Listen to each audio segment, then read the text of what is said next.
je suis Jean Cusin, je suis délégué de la Ligue de football de Normandie depuis 15 ans.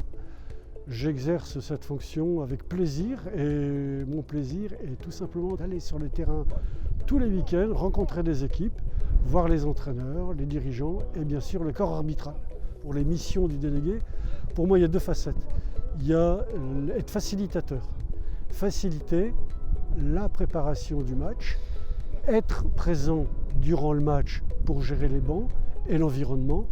Et troisième point, tout faire avec les arbitres pour remplir la feuille de match et voir bien sûr les dirigeants des équipes, je dirais, qui viennent de jouer.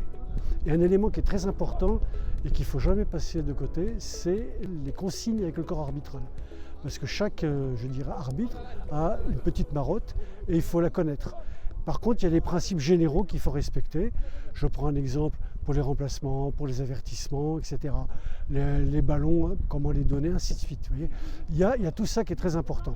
Donc les consignes avec le corps arbitral, on doit consacrer 5 minutes à peu près avec eux. Avant le match, il y a bien sûr tout ce qui est relatif à la tablette. Donc quand on arrive, le premier élément qu'on demande à l'équipe recevante, c'est la tablette.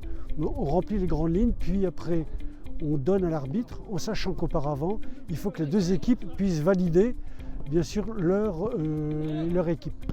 Bon, après, je vous passe les détails concernant chercher les maillots, etc., les ballons, faire en sorte qu'il y ait des bouteilles d'eau pour les arbitres. Donc vraiment être facilitateur avant la rencontre. Pendant la rencontre, c'est effectivement avoir un rôle, je dirais, passif dans le sens où on ne doit pas se faire remarquer pour dire on est là. Par contre, on intervient dès lors qu'il y a, je dirais, une réaction un peu trop virulente d'un banc. On les rappelle à l'ordre, mais gentiment, et comme je dis toujours, avec courtoisie et politesse. Si on s'énerve lors qu'ils sont énervés, le ton monte et on n'aboutit à rien. Par contre, s'ils sont énervés, qu'on va les trouver calmement, en général, il n'y a pas de problème et la tension redescend. Bon, en plus, les bancs ont le droit de vivre leur match. À partir du moment où ils sont respectueux, pour moi, il n'y a aucun problème. À la mi-temps, notre rôle, c'est de veiller en sorte que la zone de sécurité qu'on a contrôlée avant le match est bien respectée.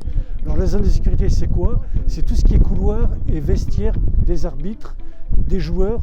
Il ne faut pas qu'il y ait une tierce personne non inscrite sur la feuille de match qui puisse, je dirais, se balader. À la fin du match, proprement dit, on passe aux formalités administratives. Formalités administratives avec l'arbitre, à savoir tout ce qui est score, etc., avertissement, ainsi de suite, remplacement. Alors nous, bien sûr, on a tout noté, on donne, mais c'est à l'arbitre de le marquer. Pour parler des délégués, donc c'est très important à tous les niveaux. Voilà. Ils permettent un bon déroulement du match dans son ensemble, en amont, dans la préparation, pendant et puis après. Donc ils ont un rôle très important, parfois pas trop connu des éducateurs, parce qu'on pense que parfois ils peuvent intervenir dans les décisions, mais d'après mes connaissances, non, voilà, ils sont surtout là pour tout ce qui est organisation dans son ensemble de la rencontre.